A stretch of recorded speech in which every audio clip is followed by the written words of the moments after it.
नमस्कार साथियों, मैं रत्ना वोरा अहमदाबाद गुजरात से। मेरे YouTube चैनल रत्ना वोरा बेबाक में आप सभी का बहुत बहुत स्वागत है। साथियों, कन्याकुमारी से कश्मीर तक की लगभग 4000 किलोमीटर की यात्रा राहुल गांधी जी ने भारत जोड़ो यात्रा पूरी की। जब राहुल गांधी जी ने भारत जोड़ो यात्रा शुरू की, उस टाइम पे ये जो गोदी मीडिया है, ये जो आरएसएस है, जो भारतीय जनता पार्टी का आईटी सेल है, जो व्हाट्सएप यूनिवर्सिटी है, ये सब लोग घात लगा के बैठे थे कि कहां राहुल गांधी जी की चूक हो जाए और वे फिर उनका मुखौल बढ़ा दे, मजाक उड़ा दे।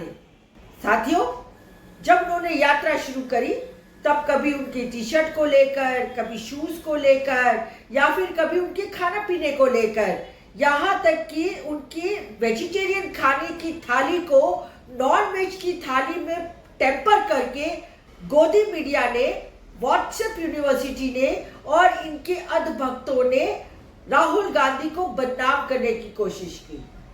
पर राहुल गांधी किसी भी बात की परवाह किए बिना निरंतर चलते गए और चलते ही रहे। जब राहुल गांधी ने भारत जोड़ो यात्रा शुरू की तो उन्होंने एक संदेश दिया कि मैं नफरत के बाजार में मोहब्बत की दुकान खोलने निकला हूं। साथ ही उन्होंने कहा, डरो मत। और तब राहुल गांधी के साथ देश के युवा जुड़े, राहुल गांधी के साथ देश के किसान जुड़े, राहुल गांधी के साथ देश का मजदूर वर्ग जुड़ा, राहुल गांधी के साथ बड़े बुजुर्ग जुड़े, राहुल गांधी के साथ महिलाएं जुड़ी, राहुल गांधी के साथ बच्चे जुड़े, और तब राहुल गांधी के साथ बड़ी बड़ी हस्तियां जुड़ी, बॉलीवुड की हस्तियां जुड़ी, खिलाड़ी जुड़े। और इस तरीके से जुड़ते जब भारत जोड़ो यात्रा का अंत आते आते राहुल गांधी के साथ पूरा देश जुड़ गया। इसीलिए आज मुझे मजरूह सुल्तानपुरी का एक शेर याद आता है। मैं अकेला ही चला था जानिबे मंजिल मगर, लोग साथ आते गए और कारवां बनता गया। और इस दौरान राहुल गांधी ने न केवल देश के बच्चे का दिल जीत लिया, बल्कि अपने आप को जननायक की तरह प्रस्थापित किया और अपनी राजनीति साथ में कांग्रेस की राजनीति को भी एक मुकाम दिया।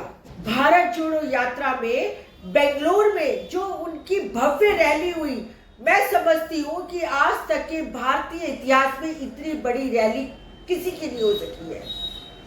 अब आप यहाँ ये कह सकते हैं कि यदि तेलंगाना और कर्नाटका भारत जोड़ो यात्रा की वजह से जीती गई, तो फिर अभी हाल ही में जो राजस्थान, मध्य प्रदेश, छत्तीसगढ़ में चुनाव हुए, वो कैसे कांग्रेस हार गई।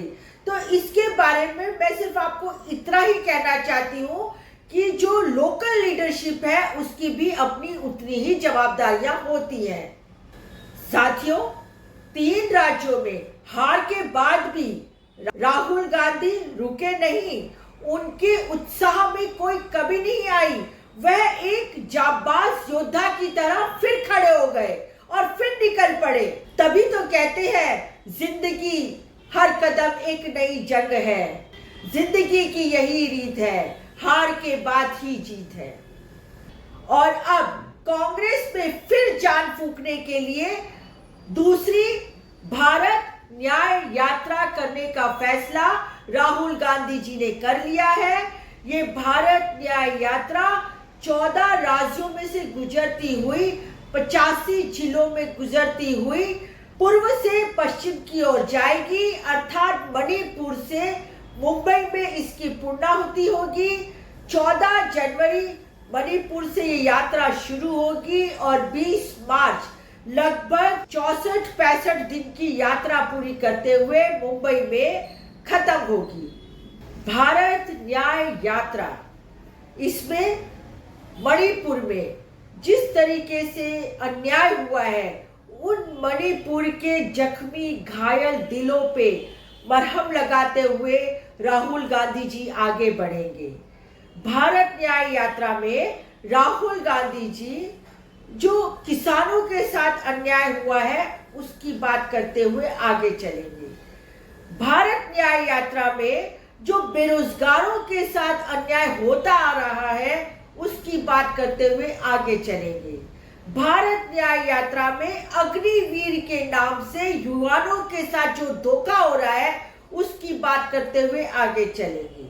भारत न्याय यात्रा में देश में जो असह्य महंगाई बढ़ गई है उसकी बात करते हुए आगे चलेंगे। भारत न्याय यात्रा में जिस तरीके से महिलाओं के साथ अन्याय होता है उसकी बात करते हुए आगे चलेंगे। भारत न्याय यात्रा में आदिवासी और दलित समाज के साथ जो भेदभाव और जो अन्याय हो रहा है उनको न्याय दिलाने की बात करते हुए आगे चलेंगे। भारत न्याय यात्रा में देश में जिस तरीके से भ्रष्टाचार फैला हुआ है उसको उजागर करते हुए आगे चलेंगे। भारत न्याय यात्रा में अडानी को जिस तरीके से रेल बेचती, पोर्ट बेच दिया, बेल बेचती, LIC बेचती, सब कुछ बेचने का जो षड्यंत्र हो रहा है, भारत देश को बेचने का जो काम हो रहा है उसकी बात को लेके आगे चलेंगे। भारत न्याय यात्रा में हिंडनबर्ग की रिपोर्ट में जो अदानी का काला चिट्ठा बाहर खुला है उसकी बात को लेकर आगे चलेंगे। भारत न्याय यात्रा में ओल्ड पेंशन स्कीम की बात को लेकर आगे चलेंगे। भारत न्याय यात्रा में किसानों की बात को लेकर आगे चलेंगे। और यहाँ पहले तो राहुल गांधी जी भारत जोड़ो यात्रा में अकेले चले थे और अब की बार भारत न्याय यात्रा में इंडिया गठबंधन का भी साथ मिलने वाला है। वेस्ट बंगाल में ममता बनर्जी उनको अपना पूरा सहयोग देने के लिए तैयार है। आगे चलिए बिहार में तो नीतीश कुमार जी और तेजस्वी यादव जी भी बिल्कुल अपना समर्थन देने के लिए तैयार बैठे हैं। उसके आगे झारखंड हेमंत सोरेन राहुल गांधी जी के साथ खड़े रहेंगे। उसके आगे आप यूपी चले तो अखिलेश यादव जी भी और हो सकता है मायावती जी भी राहुल गांधी की भारत न्याय यात्रा को सहयोग देने वाले हैं। इसके आगे गुजरात में चले तो पूरा गुजरात आज तत्पर है भारत न्याय यात्रा में राहुल गांधी जी के साथ जुड़ने के लिए। और उसके बाद आगे महाराष्ट्र में चले तो शरद पवार जी, सुप्रिया सुले जी और उद्धव ठाकरे जी भी भारत न्याय यात्रा के साथ खड़ी है और कंधा से कंधा मिलाकर आगे चलने के लिए तैयार है। तो अब तो राहुल गांधी जी की भारत न्याय यात्रा को इंडिया गठबंधन का भी पूरा समर्थन है और ये मेरे सूत्रों से मैं आपको बता रही हूँ। तो साथियों, भारत न्याय यात्रा के बाद ये जो दूसरी यात्रा राहुल गांधी जी ने निकाली है उससे एक बात स्पष्ट है कि अब भारतीय जनता पार्टी बौखला गई है, तिल मिला गई है और परेशान है कि कहा तो वो राहुल गांधी को हमेशा हमेशा के लिए खत्म करना चाहते थे और कहा तो राहुल गांधी दिन दुगनी रात चौगनी राजकीय तरीके से अपनी प्रगति करते जा रहे हैं। कांग्रेस की प्रगति होती जा रही है। इंडिया गठबंधन मजबूती से एक दूसरे के साथ खड़ा है। तो अब भारतीय जनता पार्टी के 2024 को जीतने के मंसूबे के ऊपर पानी फेर के रख दिया है राहुल गांधी की भारत न्याय यात्रा ने।